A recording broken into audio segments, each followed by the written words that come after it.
And we're live. Hey, welcome to the show, VU. First one here. So let me get this off the screen.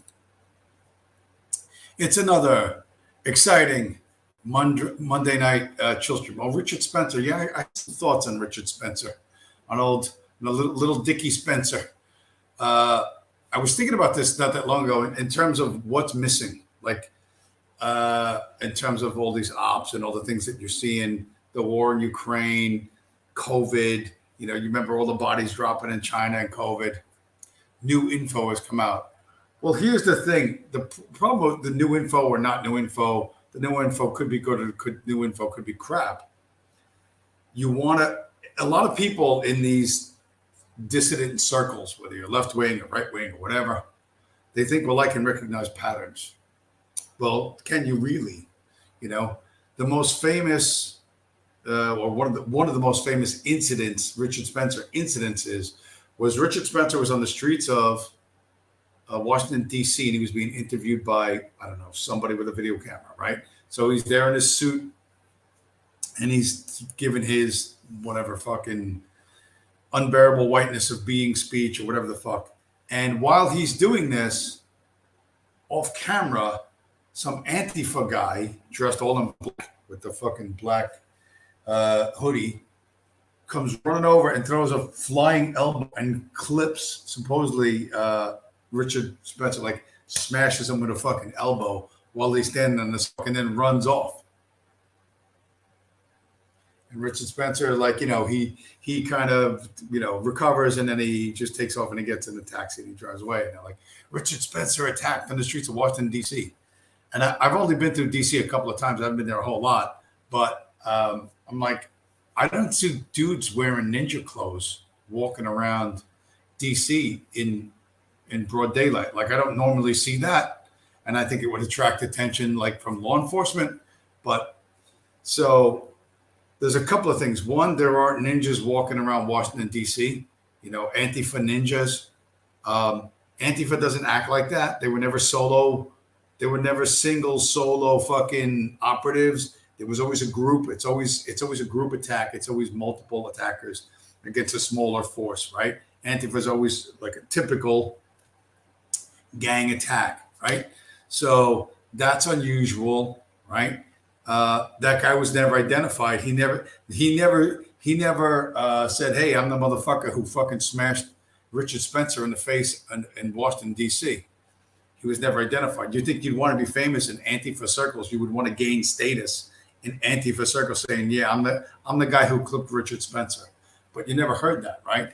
And the other thing is, how the fuck would this guy, like, what are the chances that there just happens to be an Antifa guy with his ninja suit, or maybe he's carrying his ninja suit in a backpack or something, right? His little headscarf, whatever the fuck they wear. And he just happens to recognize, look, there's Richard Spencer across the street. I better go attack, right?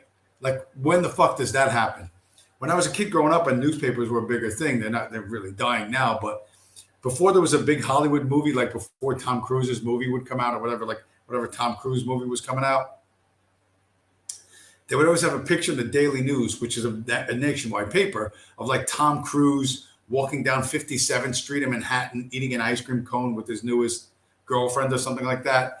And like it was like a perfect shot of Tom Cruise, whatever, having his ice cream cone after leaving the jewelry store with his fucking whatever, with his whatever chick he was banging at the time. And it's like nobody ever questioned like how they got that shot. Like, how did you know Tom Cruise was going to be on the corner? Because if you've ever been in Manhattan, it's just a river of fucking humanity. You can't recognize anyone. When I was a teenager, I was up in that area around the 50s on the West Side. There were a lot of theatrical agents and stuff. The Russian Tea Room was nearby. A bunch of stuff. Carnegie Hall was like 2 blocks away from where I worked. And I would see famous people, but I wouldn't recognize them right away. I'd go like, oh, that person kind of looks familiar. And you'd go, I had a job to do. So I would pass them by. And then like 3 blocks later, I realized, holy shit, that was John Malkovich or whatever, you know? So you don't recognize them immediately because they're not in their movie role or their TV role. They're not dressed like they normally dress in the TV and movies. Like you don't recognize them right away. So, and these are like world famous movie stars, right?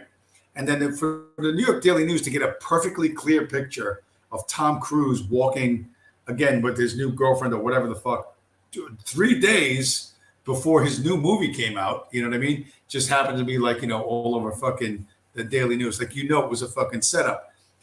Other than that, there's no photographers walking around fucking New York City. There's no guy. It's not like a 1940s movie. The guy has a pork pie hat with the little fucking, with the little cardboard thing that says press. You know what I mean? And he's walking around with a camera where you think it's fucking Peter Parker from Spider-Man. There's no fucking dudes walking around with cameras like that in New York that work for the Daily News. It just doesn't happen. It was always a setup, but they present it to you as just happened and people just accepted it. I thought about that and I was thinking about that Richard Spencer catching a flying elbow thing, and I'm like, that was a fucking 100% an op. That was 100% an op. Antifa never acted that way, not before or since, right?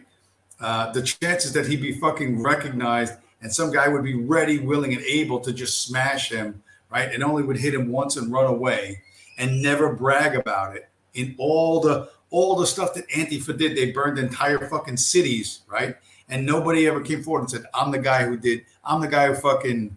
who bashed Richard Spencer. You would think that would make you the most famous Antifa guy. You'd be an Antifa rock star, right? But you never heard who that guy was. So all the stuff that's missing, it's all missing. And what are the fucking chances, again, 1 million, 2 million, 5 million, 20 million to 1, that Antifa guy just happens to be walking on the same street as Richard Spencer at the same fucking time, right? And sees him being interviewed and thinks, oh, here's my chance. Like, what do you think the chance? Like the likelihood of that happening approaches 0. But you don't think about it. It's like, oh, look, he's been attacked, blah, blah, blah, blah. He's our guy. You know, they hate him. He's a right-wing guy. He's a lightning rod. But it's all bullshit. You know, it was all a setup. It was all fucking shitty op. Like those COVID people dropping dead in China or flopping around in the hospitals in China. It was all fake. You look back at those fucking videos, if you dig them up on Twitter, they look fake as fuck. You can see the guy falling on his face. You can see him put his hands out on the sidewalk before he goes face down on the sidewalk. It's so obvious now. But at the time you looked at it, you were like, oh shit, what the fuck? And they presented it over and over as a certain thing. And once they push that narrative into your head, it's in your head. You know what I mean? Whether you believe it or you don't believe it, it's a long time in this shit. You know, so yeah, Richard Spencer is as much of a Fed as Fed could possibly be.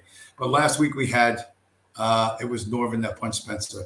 Yeah, Norvin flew out from California and punched Spencer with that marshmallow elbow. Sure. Yeah, Norvin, that crew, and like I was saying last week, these guys, they come to this I'm looking at the fucking calendar here. It goes 3, 5, 5, 7, 3, 5. Goes up and down, up and down, up and down. Why do they keep coming back to this fucking crummy a show run off a fucking cell phone with 51 subscribers, unless they're told to? They don't have a fucking original thought in their head. OV's a pedophile. Bateman is a fucking junkie and a sperm sucker, and Norvin is a fucking, they fucking Antifa attacked him, and they pitched him, turn people in, do the stupid show and with movie and Bateman and rile people up, and we're gonna get everybody's IP address and we're gonna see where they go and what they do. And what the fuck, Norvin doesn't want, he can't work, his health is shit, he can't get a job and be a normal guy, so he decided to take the fucking welfare check from Quantico. You know what I mean?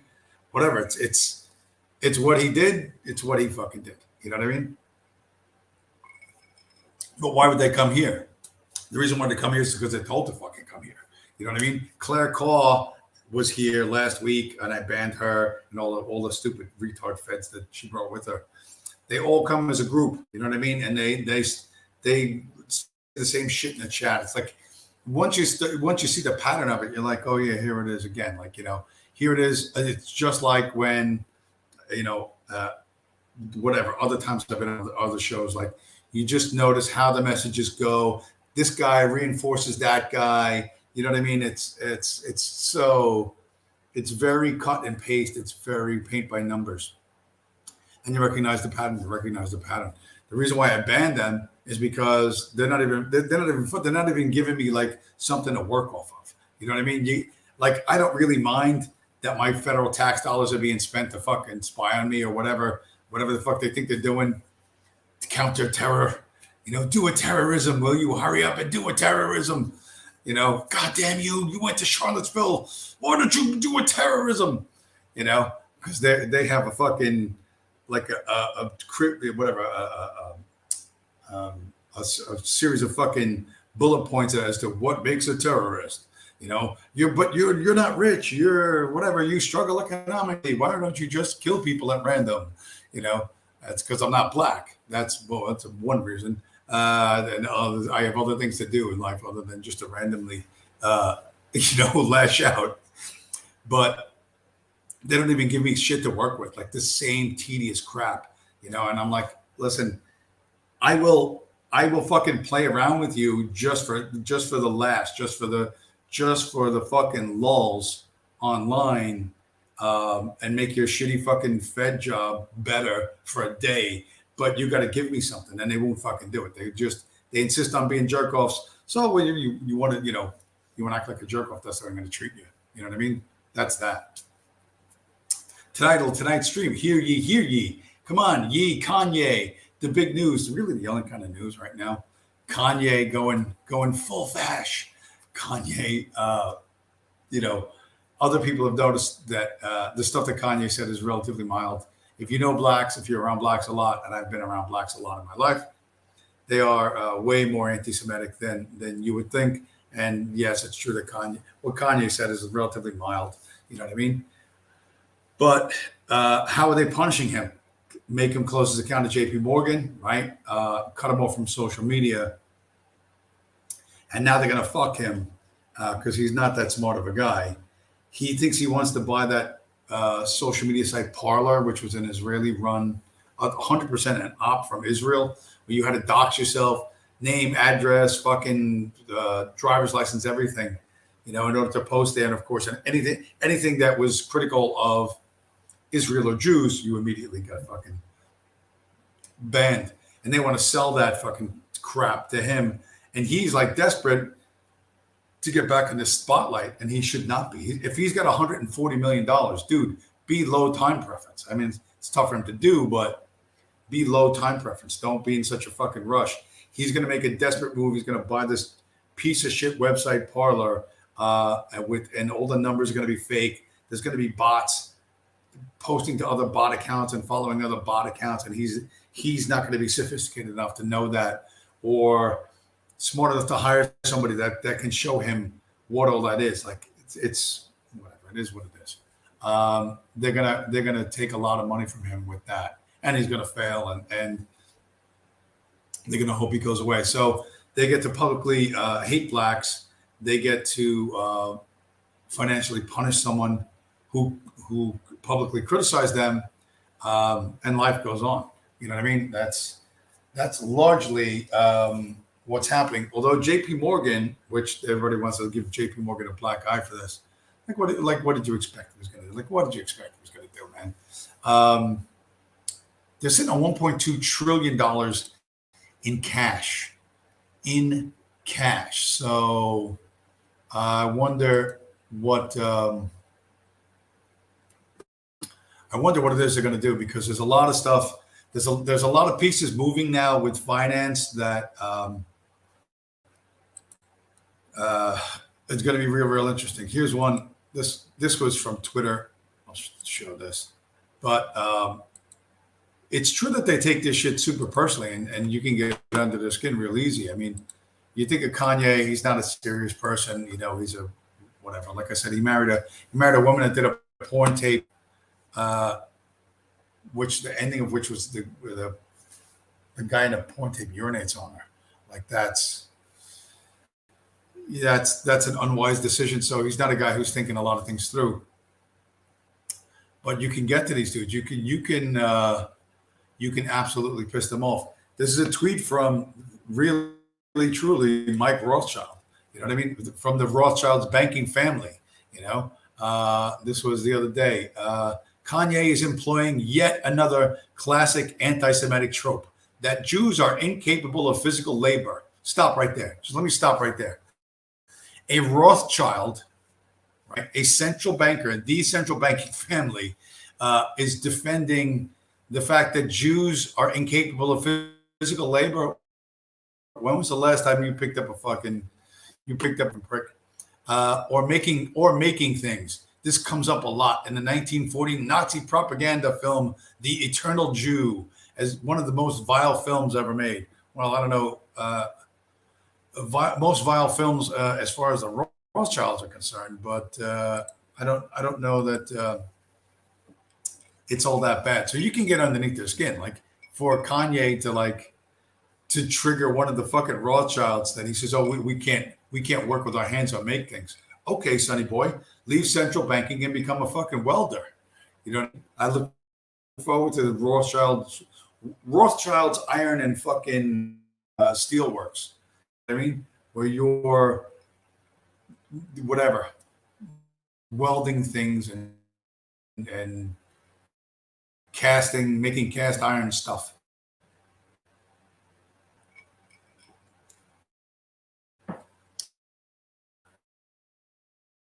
And because, like I said, Kanye, because he needs to stay in the public eye, which is not a good idea, he is going to lose a lot of money, and he doesn't know how to run. He doesn't know how to run one of these sites. He doesn't know how the internet's manipulated. He would need to look at his own career and figure out how he got to be where he got to be, and social media is no different. But if I were advising Kanye, I'm not. But if I were advising Kanye, and he absolutely had his heart dead set, on buying Parler, I would say, okay, you know, buy Parler, but we're going to make some changes. We're not going to call it Parler.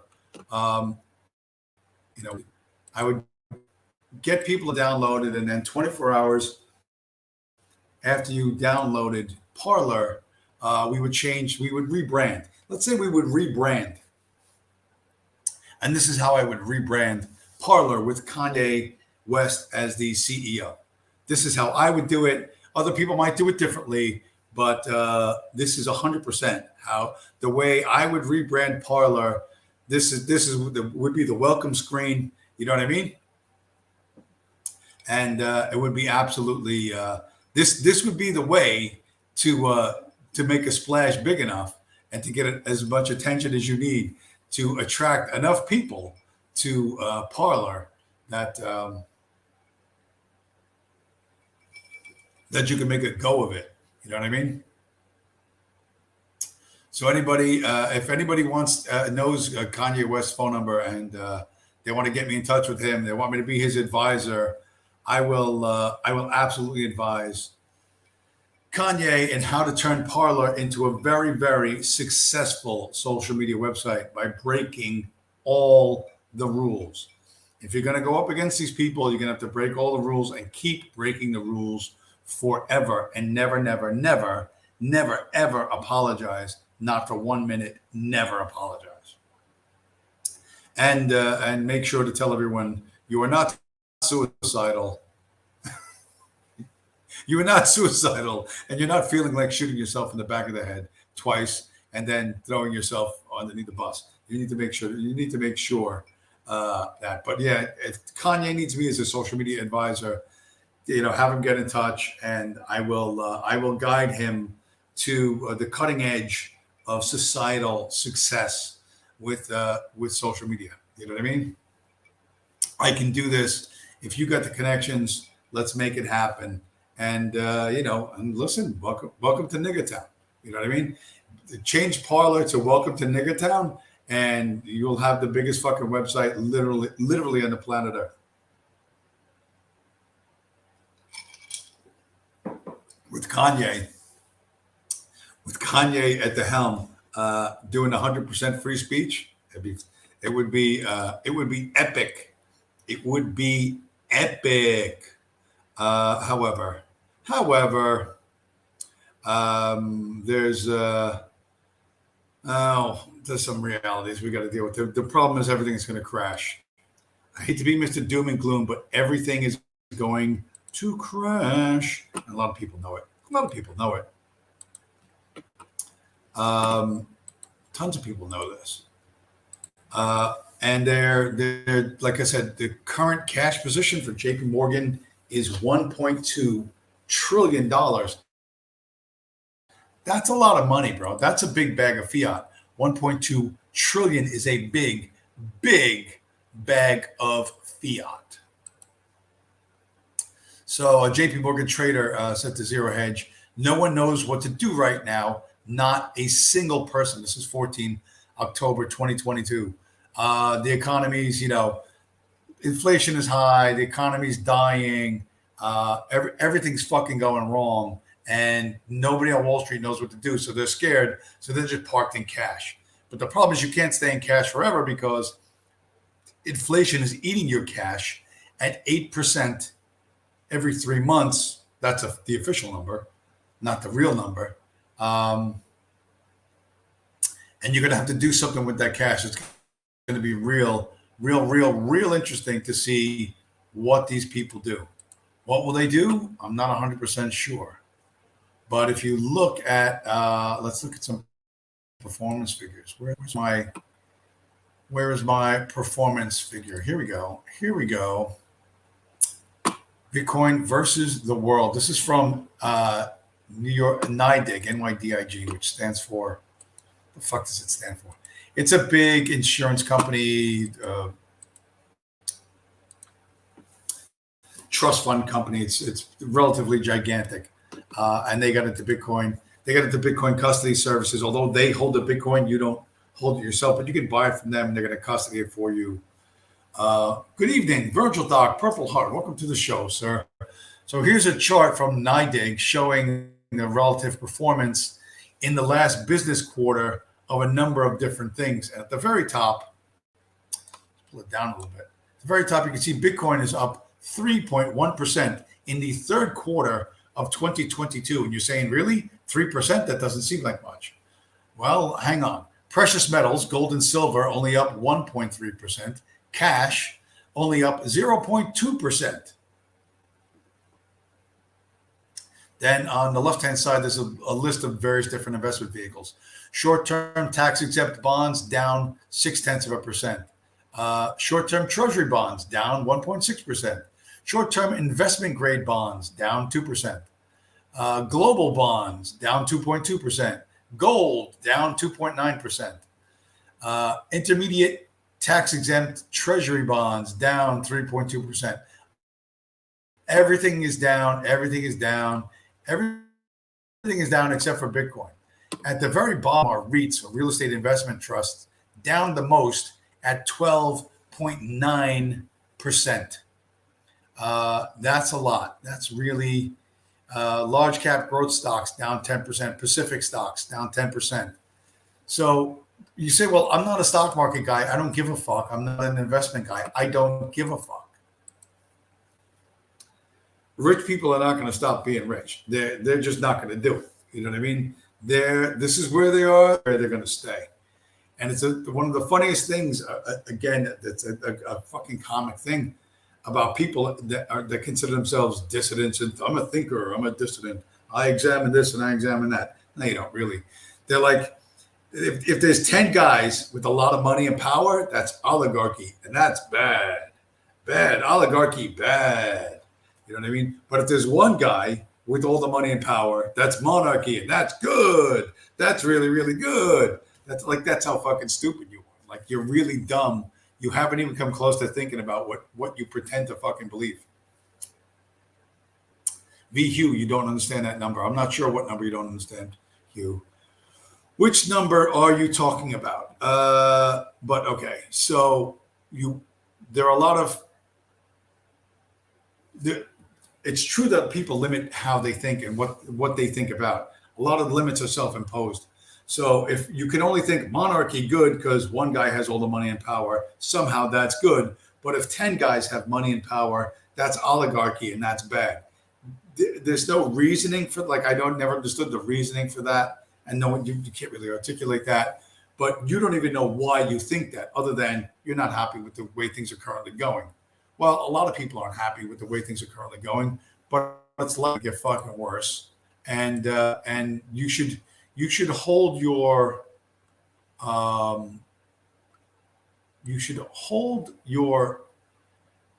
emotional self. You should hold back your this sucks attitude, because it's about to suck like a lot worse. I don't understand the trillion. A trillion is 1,000 billion. So a billion is 1,000 million. So $1 million. If you have 1,000 $1 million suitcases, you have $1 billion. Billion with the B. If you have 1,000 billion dollars, you have $1 trillion. So that's how it works. That is how it works. Yeah, 1,000 billion. It's hard to wrap your head around numbers that big.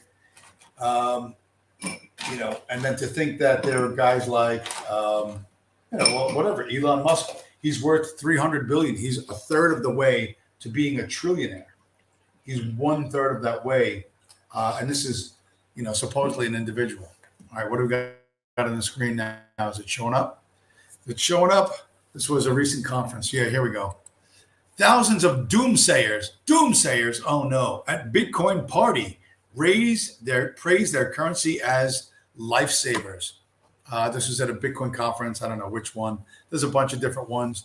You can see people dressed like with the stoner hats, and there's a little stuffed toy with the Bitcoin doll in the center there. Everybody's wearing orange or yellow, right? Because that Bitcoin is the orange coin. Below the photo, right, is some text, and it says, in 2 days, a little uplifting picture is painted of power-hungry governments and central bankers plunging entire tribes into poverty. Fortunately, those present know a solution: Bitcoin. So that's the general Bitcoiner view, is that central bankers, whoever you think they are going to plunge the entire planet into abject poverty for their own benefit. And that Bitcoin is the lifeboat which you can use to escape this terrible flood. Is that true, or is not true? I think it's true, but people are free to agree. Although if you look at if you're looking at the last 3 months, performance, capital appreciation, Bitcoin's up 3%. Everything else is down between 0.5% and 12.5%. So, if you're trying to protect your money, you're trying to protect your wealth. You want something to pass on to your children. You don't want to be like your boomer parents who spent it all. You know what I mean? You want to have something to pass on to others, or you want to have something for your old age. And admittedly, it's only going on for one business quarter this last business quarter, but in this last terrible business quarter, with everything going down, Bitcoin's the only thing that's gone up, even just a tiny bit. That's 3%. But a lot of Bitcoiners see Bitcoin as something a bit more than just a way to get rich quick.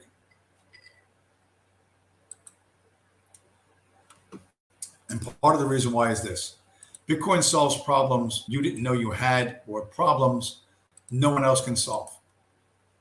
I've mentioned this before. For oil and gas companies, they take the waste methane, what's called the flare gas, and they use that to mine Bitcoin. They use that flare gas instead of just burning it off as a column of flame over the oil refinery. They use it to power ASICs to make a Bitcoin mine. Well, this idea has rippled through a number of different industries. So this story is from Thursday, October 13th of 2022. How waste from an old coal mine is powering a Bitcoin mine in a Pennsylvania town. The town is called Nesquehoning, Pennsylvania. Tucked in a valley in a Pennsylvania coal country, it's the site of America's newest large-scale Bitcoin mine. I think the place is called Strong something or other. So what is this? They don't mine coal in Pennsylvania anymore, but in dozens and maybe hundreds of towns all around Pennsylvania, there are these huge piles of coal dust. It's not chunks of coal that you could burn easy. It's coal dust, right? And it's been left outside of towns and just big, gigantic piles of this waste that no one knew what to do with, right? And the estimated cost for the state of Pennsylvania to clean up this environmental disaster from coal mining 100 years ago, the estimated cost was $5 billion. That's billion with the B, not trillion with the T. So the state of Pennsylvania doesn't want to spend $5 billion cleaning up this this powdered coal. So this company got together and said, listen, let us go get this stuff for free and burn it, and we'll mine Bitcoin, and any extra electricity we'll sell back to the grid. And we'll just take this stuff for free. So they send trucks out to gather up all this coal dust, and there's some other waste. It's got to be sorted out a little bit. And then they burn it. They burn it to mine Bitcoin. Bitcoin miners are the most innovative people that you will ever meet. They look at things that are problems and they think, how can I solve that problem and use it to mine Bitcoin? They need energy, right? And this coal dust, this waste that's poisoning the land in Pennsylvania, right? Instead of the state of Pennsylvania taxing their citizens and $5 billion to clean that shit up, they just let these guys have it for free. They give them some tax breaks, and they make electricity, and they also mine fucking Bitcoin from waste coal, from coal that's been wasted and sitting, out doing nothing for decades. Bitcoin people find solutions where everyone else just sees a problem. That's why Bitcoin is going to succeed in the future, and your idea will not. Your idea is mostly, let's go back to what we used to have. Let's just go back to paper receipts issued by a central bank, but it'll be a different central bank. It won't be Jews in charge. It'll be white people. I don't know what you think. I don't know. You don't even know what you think because you don't dare think about this shit. You can't imagine a world without banks. You can't imagine a world where the government doesn't have all the fucking money. That's outside your ability to imagine. All you see is problems. You don't see a way to turn that problem into something useful, right? The way Bitcoiners see a giant lump of fucking coal dust, a mountain of coal dust that's poisoning the water, and go, hey, wait, you can burn coal, right? We can burn coal. You can make fucking electricity. Why can't we mine Bitcoin with that stuff? Let's get the state to give it to us for free. And it's basically, a great business plan. We got a fuel source to mine Bitcoin that costs us almost nothing. Again, it has to be sorted out. It's not pure coal dust. There's rocks and shit in there. You gotta screen it out. You gotta break out the aggregate stuff. But Bitcoin people think this way, and you don't think this way. They think in innovative ways that solve fucking problems long term, because that coal dust is not fucking leaking into your fucking groundwater anymore. It's not poisoning your fucking groundwater anymore. Okay, it's becoming Bitcoin and or electricity that they're selling back to the grid. That's why we're going to win, and you're not going to fucking win. That's why your ideas are not going to win. And that's why Bitcoiners have all the memes. We have they still make fucking Bitcoin people doing nonstop memeing. And whatever you think of memes, some of them are good, some of them are shit, some of them are funny, some are whatever.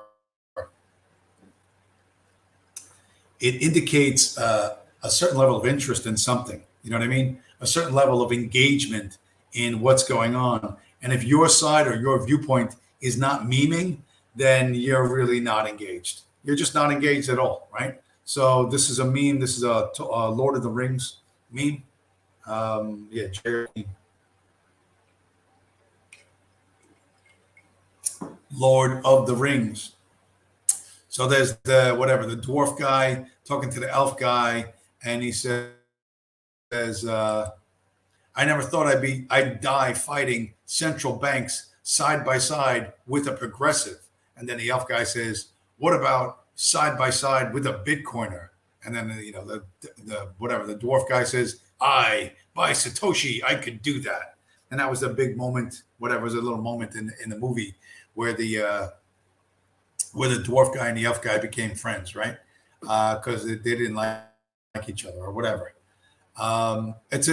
This meme shows up, a dozen times in a dozen different ways, but I haven't seen it, something like this, which is relatively new,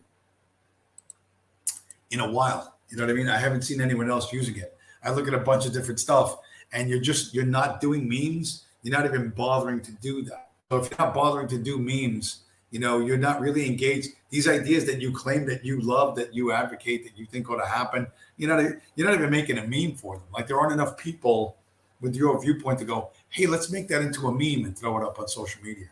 Not even doing that. You know what I mean? So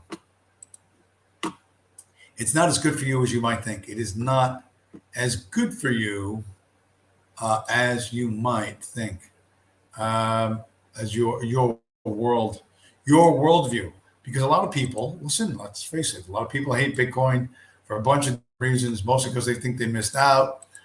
And why did I buy it in 2011 when I could get 1,000 for $1 or whatever, or 500 for $10?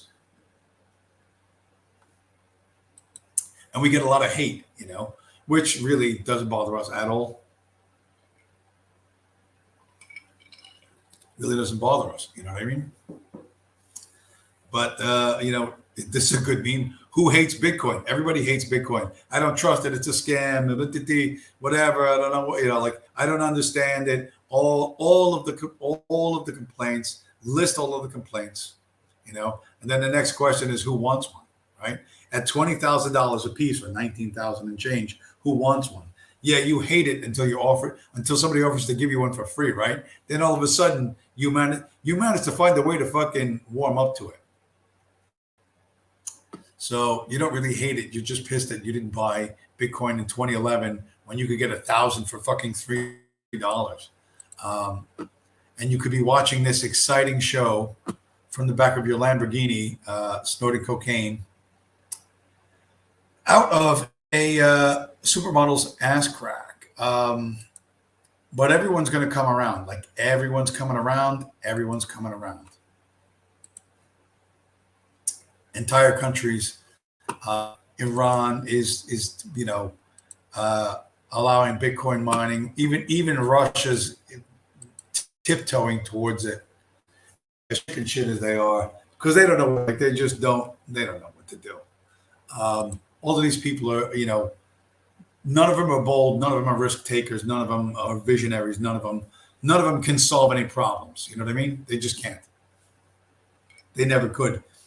Anytime you think that they did, trust me, that shit was all worked out in advance so that they literally could not fail. No, the meme, how it started, how it's going. I kind of try to scribble on there. How it started is 2018. 2018, Google said Google will ban all cryptocurrency related advertising. This was right after Bitcoin passed its $20,000 high and was going back down to, I think it stayed at like 3,000 for a while. And this one on the right is October 14th. Google selects Coinbase to take cloud payments with cryptocurrencies and will use its custody tool. How it started versus how it's going. Everyone will bend the knee. Everyone, including Google, will bend the fucking knee. So it's good to be on a winning team. It's good to be on a winning side. It's good to understand that your worldview is winning, and a lot of people don't have that. You know, most people, I don't know what the fuck they're thinking. You know, dumb shit.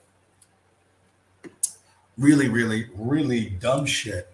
And what else can I put up? Yeah. But that's just the way you are. Like I was thinking about.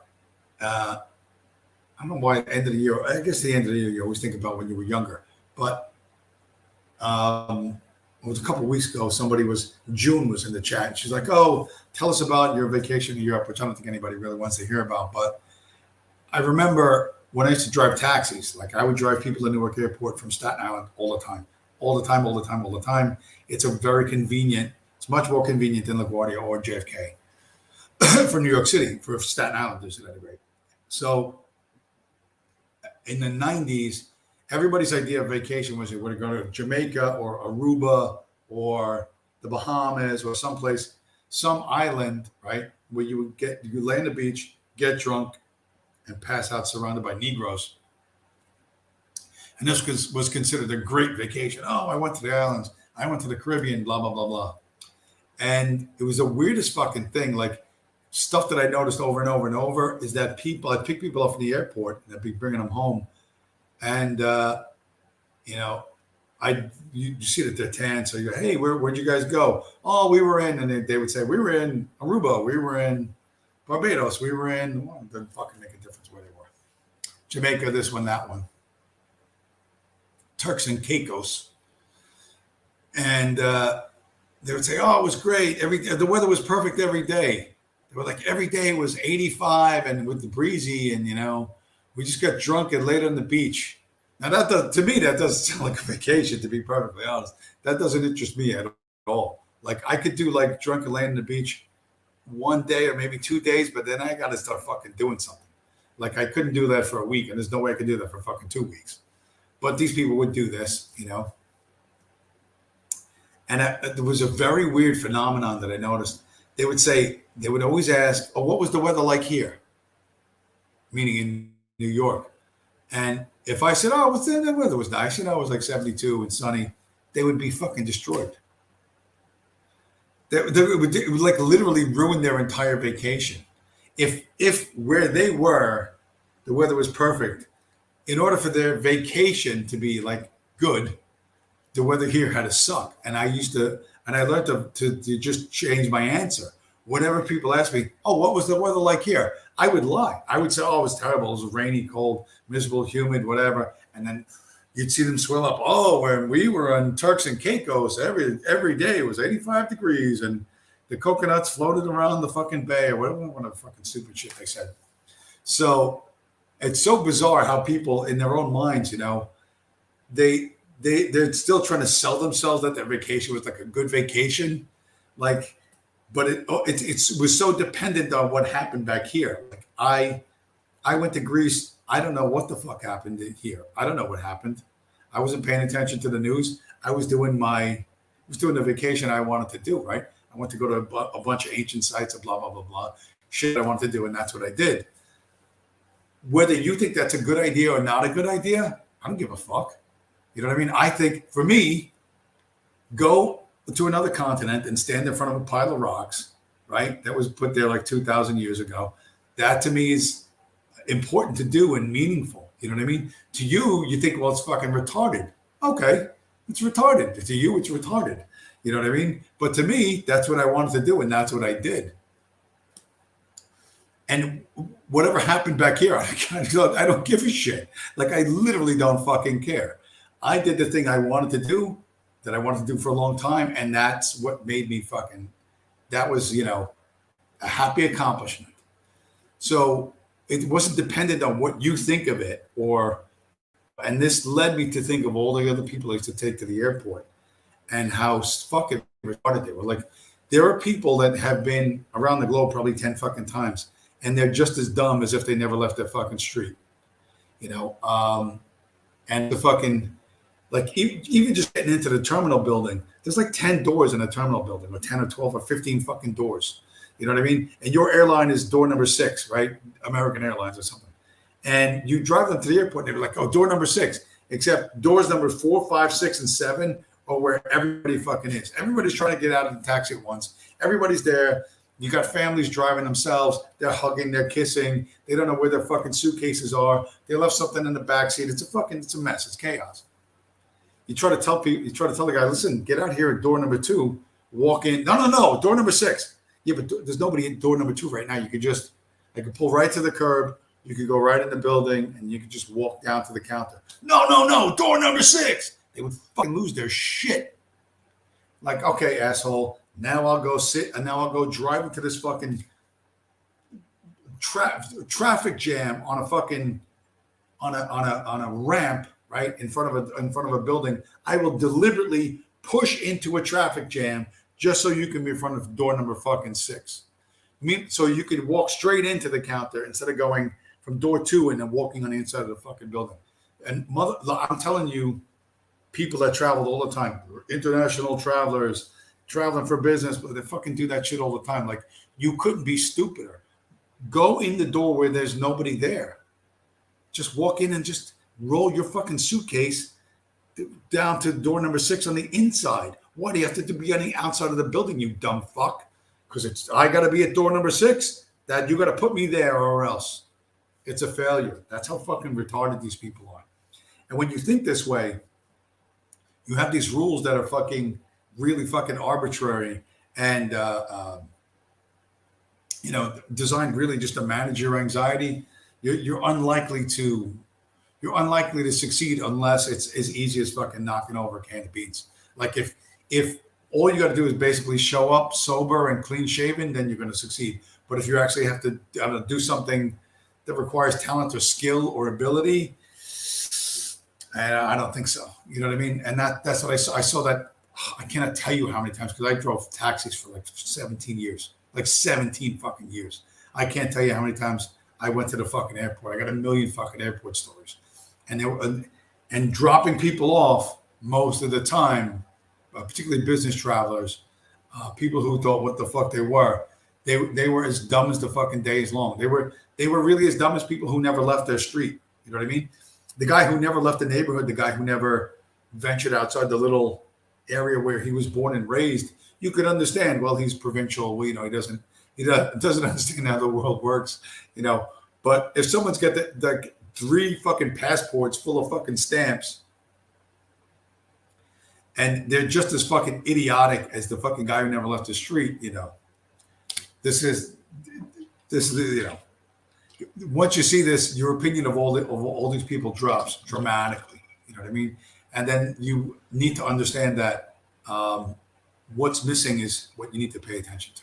You know what I mean? What are they not saying? What are they not doing? Like why are they? It isn't just they're being jerks. Like what are they? What don't they understand? And when you understand that, it helps you figure out why they do what they do. Why they get as hysterical as they do over fucking bullshit. But the world is full of bad ideas, and wants to deal with that shit, right? Now you got all the climate cunt rags. It's amazing that there's anti-oil, like during this fucking oil crunch, where we're not pumping any of our own oil, and we're going to beg the Saudis for this, and the price of gasoline going back up, and the price of food going back. The museums and throwing a can of soup just happens to be there to video them throwing a can of soup on the painting and then gluing their hand to the wall. Right? I mean, it's not like it was a setup. There's no way it could be a setup. A guy from the Guardian newspaper just happened to be there with this camera at the exact moment that these two girls threw something on a fucking Monet painting and then screamed their fucking whatever their slogan and then glued their hand to the wall. They just happened to be there. It's pure coincidence. Just like the Antifa guy just happened to see Richard Spencer on the streets of Washington, D.C. 7 years ago. Just happened to be there, just happened to have his ninja suit, and just decided, hey, you know what? I know I'm an Antifa guy, and I never act without group approval, but this one time, I'm going to go maverick. I'm going to go fucking lone wolf. I mean, yeah, sure. Okay. All right. Mostly peaceful Danes. France. Electric cars for civil servants. This is government electric cars. But it was too expensive to replace the batteries. No one wanted the cars. So the contract with the civil service being terminated, the cars could not be sold because nobody wants to buy them because replacing the battery is too expensive to replace the fucking battery. So they just abandoned them all. So there's, I don't know, a couple of 150, 200 electric cars, right? With all that shit just sitting there in a giant junkyard of shit you can't even use because even stuff like the fucking windshields probably don't fit other cars. Like, in an American junkyard, you take cars that are already in use and they break them down and you can sell all the parts from them. You know what I mean? Those shitty electric cars are like one and done, and the French taxpayers had to pay for them. And if you think they're not doing that here, when these Tesla cars, when their batteries fucking hit the end of their natural fucking life, you know what I mean? Everybody's going to be abandoning Tesla cars left and fucking right. They're going to be like, you won't be able to give them away. They'll be abandoned on the side of the fucking road. That's coming here soon because America is the largest private automobile market on the planet.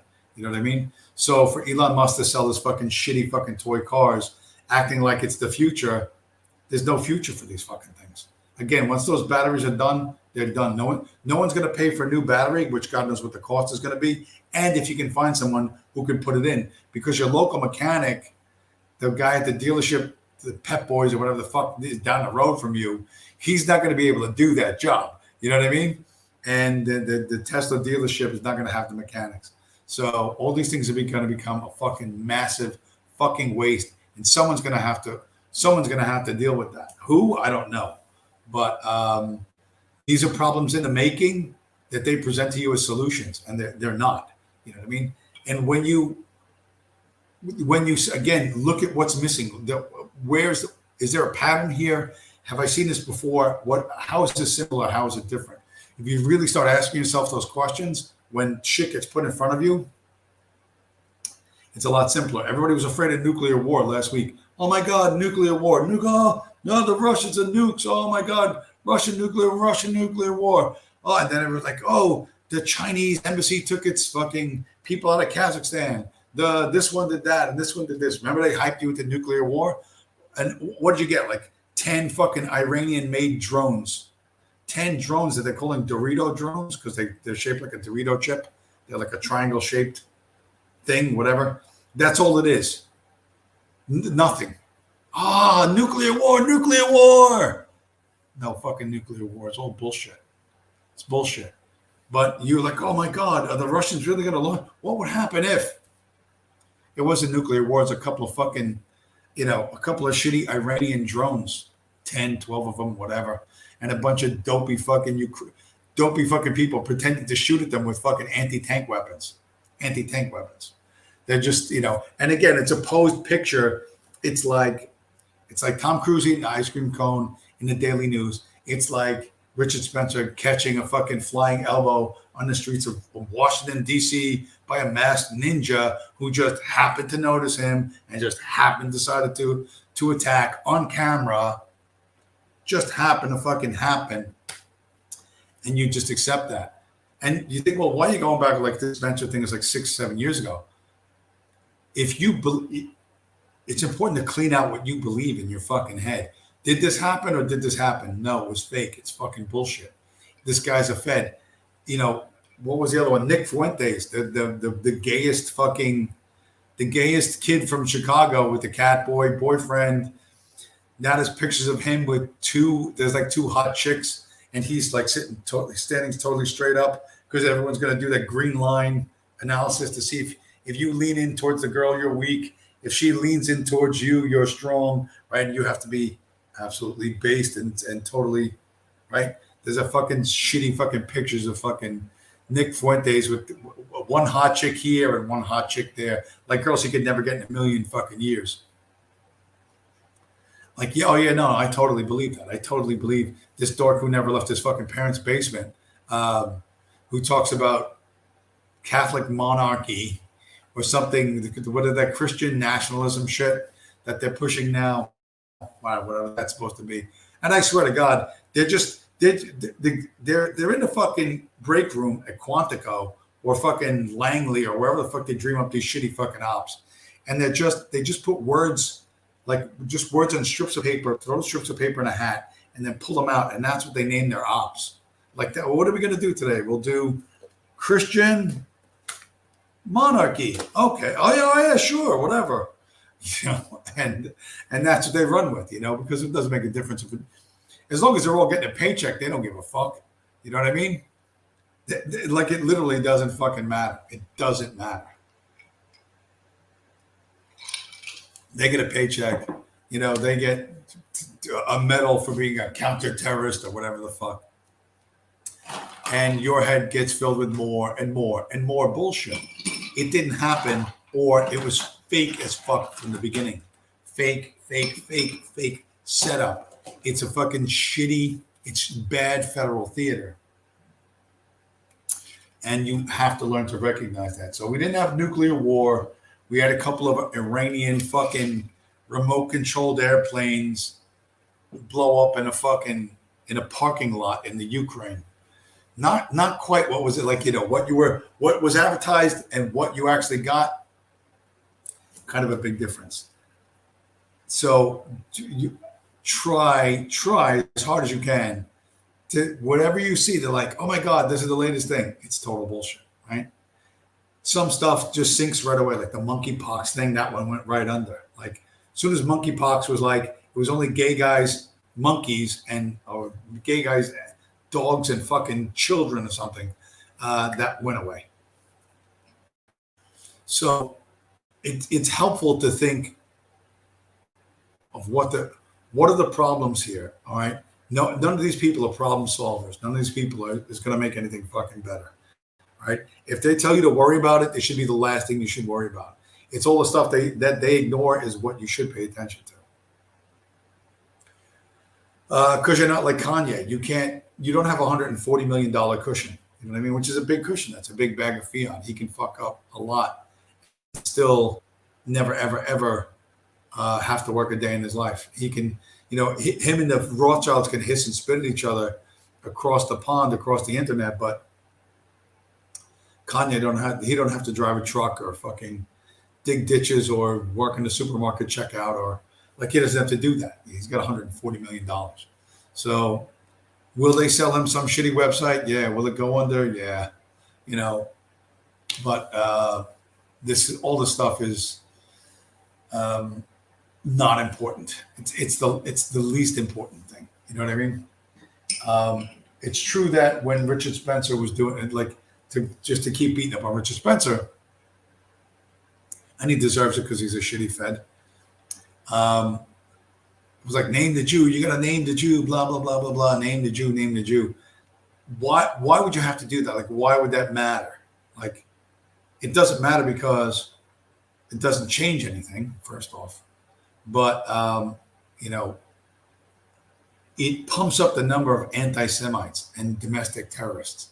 You know what I mean? If they can show that, the ADL wants to see that, right? So the FBI makes that happen. You know what I mean? Look at all these tweets. Look at all these Instagram posts. Look, anti-Semitism is a rising tide, and we have to combat it. We have to have a joint task force. We need to give more resources. We need to whatever, right? So you have somebody like Spencer, who they set up, you know, as the front man, to like dare you, you know, to name the Jew or whatever. Like, what good does that fucking do? That doesn't change shit. You know what I mean? You haven't solved any problems. I listen to problem solvers. I don't listen to problem identifiers. If all you do is identify a problem, you've done nothing, right? You got to solve some fucking problems. And if you're not in a problem solver mindset, go whatever, go do something else. You know what I mean? You don't need to be here. Like nobody needs to be here. If you're here, it's because you want to try and solve some fucking problems, right? It isn't. It's not what's the right answer because you're thinking like a schoolboy. It's what's the right question. What do I do next? How do I fix this? How do I prevent that? How do I manage this? How do I make that less bad? How do I protect those people I care about? How do I protect myself? How? It's the right questions, not the right answers. The right answers is a schoolboy worldview. Oh, I'll write the answer on the paper, and the teacher will give me an A, and then everything will be fine. This is real life. This is not. We're not in school anymore. It's not academia. You know what I mean? At least it isn't for me. You know what I mean? I make my points. I show you my worldview and why Bitcoin is the only way out of this fucking thing. And you can wait for Hitler, Jesus, Christian nationalism, Kanye West. I don't know, whoever the fuck you think is going to come rescue you. But I promise you this, you're really not a princess in a tower. I'm almost certain that there are no princesses in towers that are subscribers to this channel. Like I'm almost 100% certain, not completely certain. There might be one or two, but I'm pretty sure there's no princesses in towers to be rescued. You have to rescue yourself. You have to avoid this fucking negative shit that's coming, and it's fucking coming. Don't think that it isn't. I'm not doom and gloom just to be doom and gloom. I'm saying there's bad stuff out there. There's ways to avoid it to make it less bad, and you need to figure out what that means to you and start doing it. That's what I'm telling you. And a big part of that is not being fucking starving and homeless. That's a big part of it. A really big part of it. I have almost no alcohol tonight. I was cooking, like half the bottle of wine went. Half the bottle of wine went to fucking food.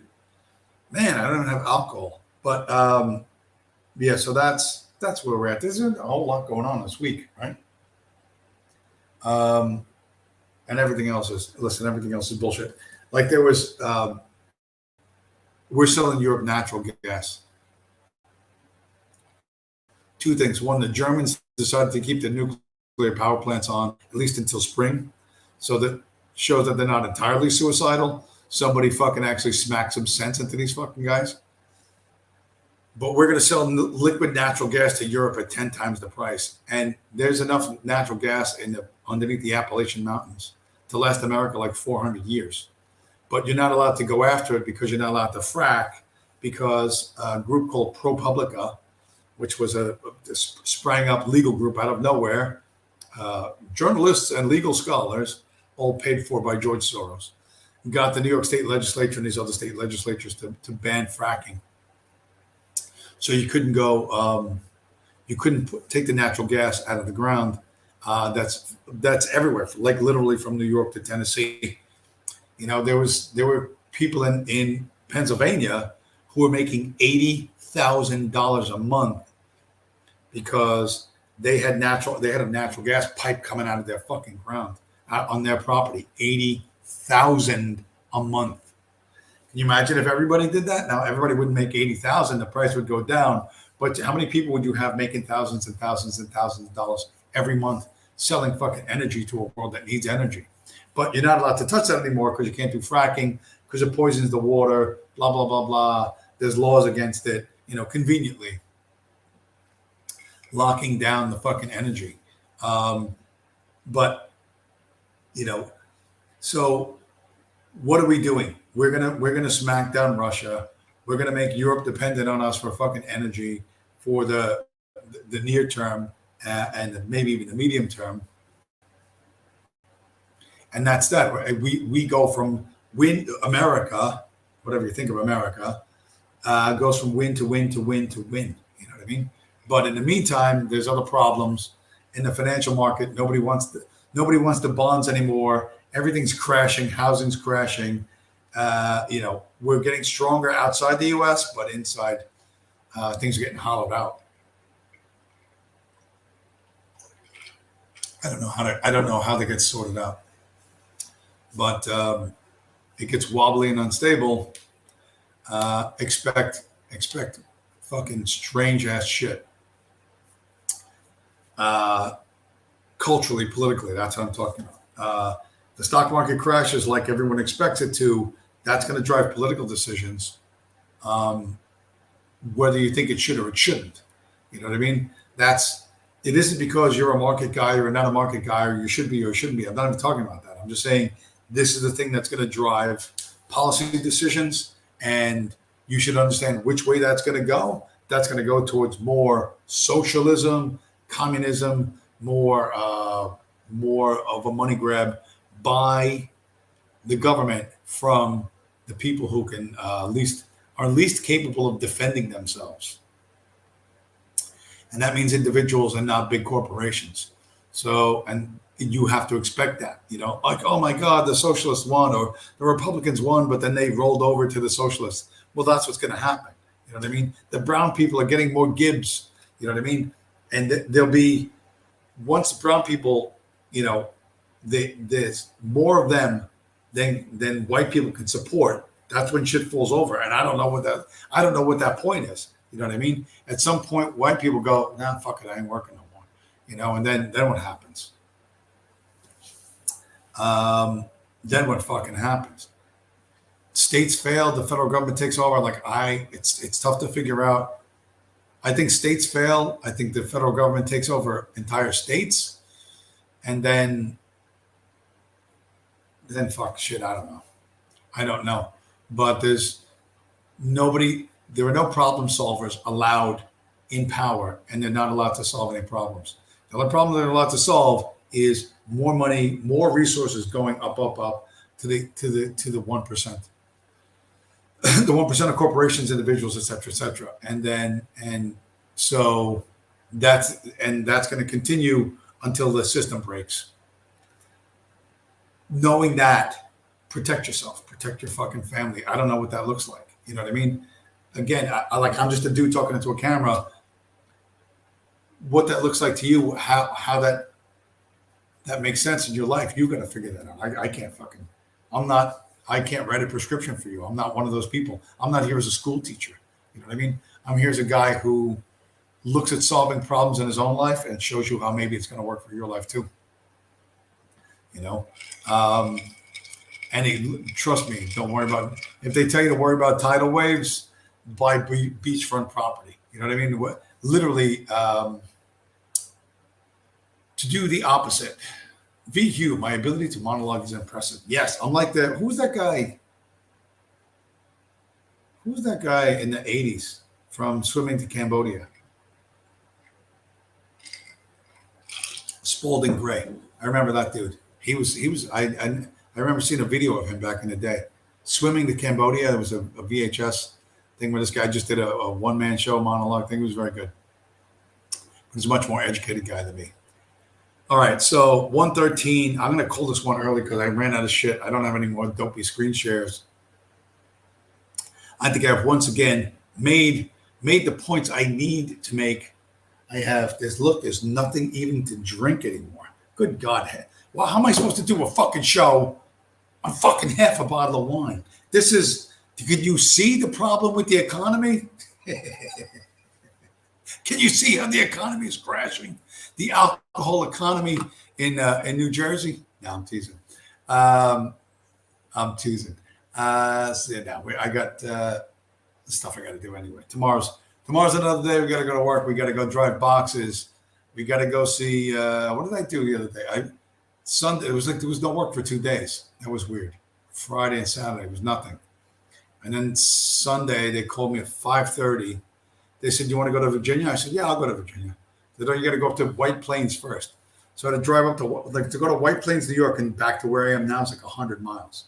So I had to do that and then drive to Virginia and then come back. Whole thing took me like 14 hours with traffic because you can't get past the GWB on a Sunday afternoon. But and I thought about it. I was like, "Fuck!" I flew to fucking Europe in 9 hours. Like I went from Newark to Athens in fucking 9 hours. and it's taken me longer than that to go from White Plains to Virginia and back.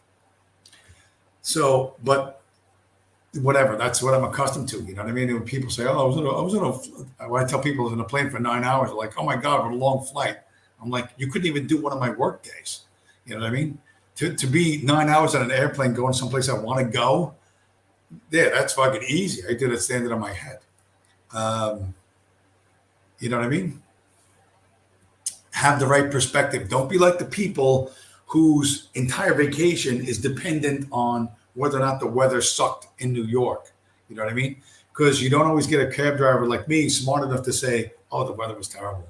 And that way, you're the thousands of dollars you spent to get drunk on a beach surrounded by Negroes in the Caribbean, you could feel good about that. You know what I mean? If that's your idea of a vacation, okay, that's great. That's not my idea of a vacation.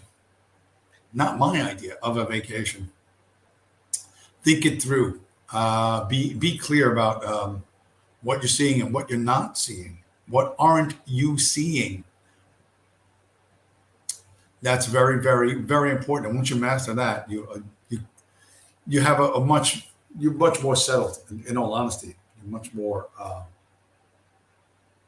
you're more difficult to throw off your game. If you're always questioning this, if you always have to do more research, no, no, no. You have to learn to think clearly. You have to learn to think clearly. How did the Daily News get a picture of Tom Cruise walking down the street with an ice cream cone 2 days before his big movie came out?